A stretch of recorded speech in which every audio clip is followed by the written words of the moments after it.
आज के इस वचन में हम लोग दो लोगों के जीवन पर ध्यान देंगे। अब्राहम पहला, लूत दूसरा। हम शुरुआत करते हैं वचन को पढ़ने से। उत्पत्ति 11 उसका 31 और 32। आइए हम वचन को खोलेंगे। उत्पत्ति 11 उसका 31 और 32। तेरह अपने पुत्र अब्राम और अपने पोते लूत जो हारान का पुत्र था और अपनी बहू सारे जो उसके पुत्र अब्राम की पत्नी थी, इन सबों को लेकर कसदियों के उर नगर से निकल कनान देश जाने को चला, पर हारान नामक देश में पहुंचकर वहीं रहने लगा। जब तेरह 200 वर्ष का हुआ तब वह हारान देश में मर गया। यहाँ पर हम देखते हैं तेरह जो अब्राहम का पिता था, उसको बोला गया कि वह अपने नगर उर से निकल करके कनान देश को चला जाए, पर हारान नामक देश में पहुंचकर वहीं रहने लगा। उसके आगे हम देखते हैं उत्पत्ति 12 का 1 से 5। यहोवा ने अब्राम से कहा, अपने देश और अपने कुटुंबियों और अपने पिता के घर को छोड़कर उस देश में चला जा जो मैं तुझे दिखाऊंगा, और मैं तुझसे एक बड़ी जाति बनाऊंगा और तुझे आशीष दूंगा और तेरा नाम महान करूंगा और तू आशीष का मूल होगा। जो तुझे आशीर्वाद दे उन्हें मैं आशीष दूंगा और जो तुझे कोसे उसे मैं शाप दूंगा, और भूमंडल के सारे कुल तेरे द्वारा आशीष पाएंगे। यहोवा के इस वचन के अनुसार अब्राम चला और लूत भी उसके संग चला। और जब अब्राम हारान देश से निकला उस समय वह 75 वर्ष का था। इस प्रकार अब्राम अपनी पत्नी सारे और अपने भतीजे लूत को और जो धन उन्होंने इकट्ठा किया था और जो प्राणी उन्होंने हारान में प्राप्त किए थे, सबको लेकर कनान देश में जाने को निकल चला, और वे कनान देश में आ गए। अब्राहम कसदियों के उर नगर में है, उसको छोड़कर एक ऐसे देश को गया जिसके बारे में उसे कोई जानकारी नहीं। उसने अपने कदम परमेश्वर के वचन पर उठाए। पहली बात जो हम देख सकते हैं वो है अब परमेश्वर जो है अब्राहम को आशीषित करते हैं। हम देखते हैं उत्पत्ति अध्याय 13 उसका 14 से 18 तक। जब लूत अब्राम से अलग हो गया तब उसके पश्चात यहोवा ने अब्राम से कहा, आंख उठाकर जिस स्थान पर तू है वहां से उत्तर दक्षिण पूर्व पश्चिम चारों ओर दृष्टि कर, क्योंकि जितनी भूमि तुझे दिखाई देती है उस सब को मैं तुझे और तेरे वंश को युग युग के लिए दूंगा, और मैं तेरे वंश को पृथ्वी की धूल के किनकों के समान बहुत करूंगा, यहाँ तक कि जो कोई पृथ्वी की धूल के किनकों को गिन सकेगा वही तेरा वंश भी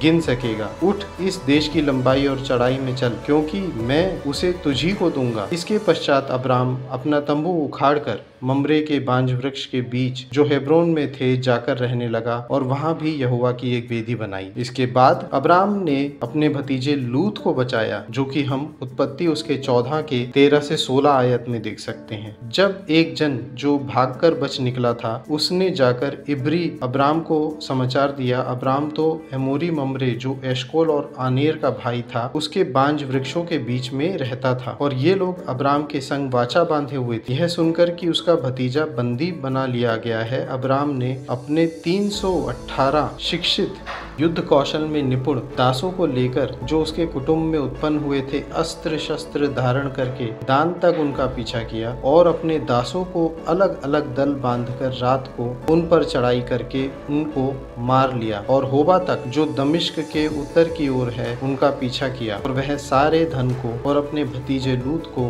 और उसके धन को और स्त्रियों को और सब बंदियों को लौटा ले आया। इसके बाद हम तीसरी बात जो देखते हैं वो ये है, अब्राहम को राजा मल्कीसिदक से भी आशीष प्राप्त हुई, जो कि हम उत्पत्ति 14 के 17 से 20 में देखते हैं। जब वह कदोर्लाओमेर और उसके साथी राजाओं को जीत कर लौटा आता था, तब सदोम का राजा शावे नामक तराई में, जो राजा की तराई भी कहलाती है, उससे भेंट करने के लिए आया। तब शालेम के राजा मल्कीसिदक जो परमेश्वर ईश्वर का याजक था, रोटी और दाखमधु ले आया, और उसने अब्राम को यह आशीर्वाद दिया, अब्राम ईश्वर की ओर से जो आकाश और पृथ्वी का अधिकारी है, तू धन्य हो, और धन्य है परम प्रधान ईश्वर जिसने तेरे द्रोहियों को और तेरे वश में कर दिया है। तब अब्राम ने उसको सब वस्तुओं का दशमांश दिया। इसके बाद हम ये तक देखते हैं कि परमेश्वर ने अब्राम के साथ इसहाक उसके पुत्र के लिए उसके पुत्र के जन्म की प्रतिज्ञा की, जो कि उत्पत्ति अध्याय 18 उसके 14 में हुई। क्या यहोवा के लिए कोई काम कठिन है? निमित समय में अर्थात वसंत ऋतु में मैं तेरे पास फिर आऊंगा और सारा के पुत्र उत्पन्न होगा। अब्राम ने जीवन भर परमेश्वर के द्वारा आशीष पाई।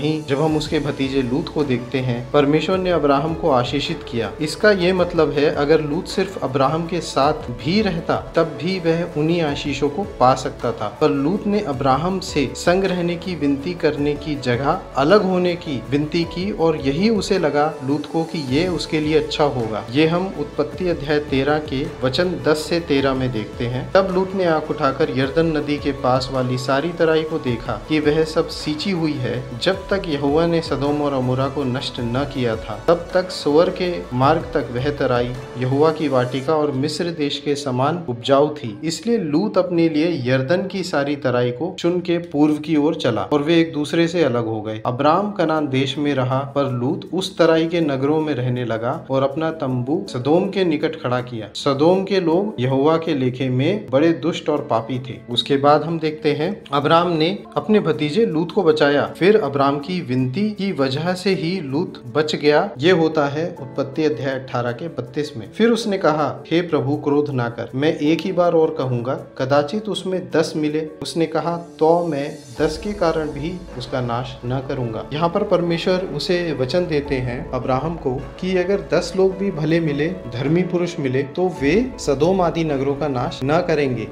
परंतु सच्चाई बिल्कुल ही इसके विपरीत थी। वहां पर सिर्फ एक लूत था जिसे यहोवा परमेश्वर के बारे में जानकारी थी। आगे जब हम देखते हैं उत्पत्ति अध्याय 19 के 17 में, और ऐसा हुआ कि जब उन्होंने उनको बाहर निकाला तब कहा, अपना प्राण लेकर भाग जा, पीछे की ओर न ताकना और तराई भर में न ठहरना, उस पहाड़ पर भाग जाना, नहीं तो तू भी भस्म हो जाएगा। यहाँ पर हम देखते हैं क्या लिखा है, अपना प्राण लेकर भाग जाना। यहाँ पर हम साफ साफ देखते हैं जब से लूत अब्राहम से अलग हुआ, अब्राहम के साथ जब वो रहता था उसके पास काफी जमा पूंजी थी, पर जब वो अब्राहम से अलग हुआ और जब उसे अब सदोम से भागना पड़ता है, क्या पाते हैं कि उसके पास एक भी चीज जो उसने अब तक जमा करी थी कुछ भी ना रही। वो पूरे छूछे हाथ वहां से भागा, बिल्कुल ही खाली हाथ। यहाँ पर हम देखते हैं 2 लोग हैं। अब्राहम एक ऐसा इंसान है जिसके पास जब परमेश्वर का वचन पहुंचा कि तू उर से कनान को चला जा, तब वो बिना कुछ सोचे समझे बस परमेश्वर के वचन के अनुसार पैर उठाता है। बिल्कुल उसके मन में एक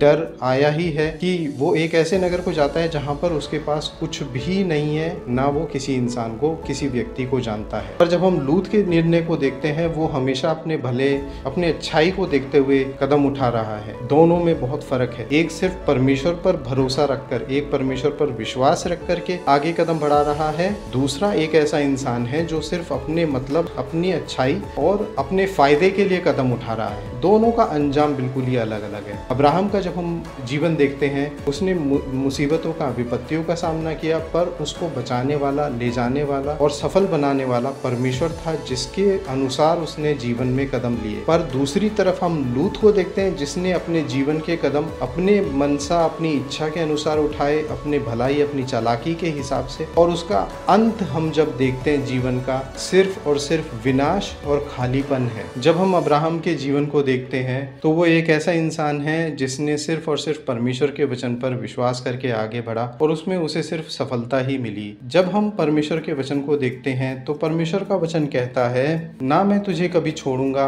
ना मैं कभी तुझे त्यागूंगा। क्या हम ऐसे परमेश्वर के वचन पर विश्वास करके आगे बढ़ते हैं? और जब भी आप ऐसे परमेश्वर के वचन पर विश्वास करके आगे बढ़ेंगे तो आपको परमेश्वर सिर्फ और सिर्फ सफल बनाएंगे ही बनाएंगे। कई बार जीवन में लोगों के मुसीबतें आती हैं और वे आसान सा ऐसा रास्ता लेते हैं जिसमें उन्हें मुसीबत का सामना ना करना पड़े। पर जब किसी भी समय में आप देखेंगे, अगर किसी इंसान ने मुसीबत होते हुए भी परमेश्वर के वचन पर विश्वास करते हुए उस मुश्किल रास्ते को चुना है तो हमेशा सफलता ही पाई है। और ठीक इसके उल्टा ऐसे लोग हैं जो अपने जीवन में आसान वाला रास्ता चुनते चले जाते हैं, अपने जीवन में मुश्किलों को बचने की कोशिशें करते चले जाते हैं और अंत में अंजाम उनका ऐसा आता है कि उनके पास कुछ भी नहीं रह जाता है सिवाय दुख और तकलीफ की। सो आप अपने लिए कैसा जीवन जीना चाहते हो? आज के वचन से हम इतना ही देखेंगे। सुनने के लिए धन्यवाद। परमेश्वर सभी को आशीषित करें।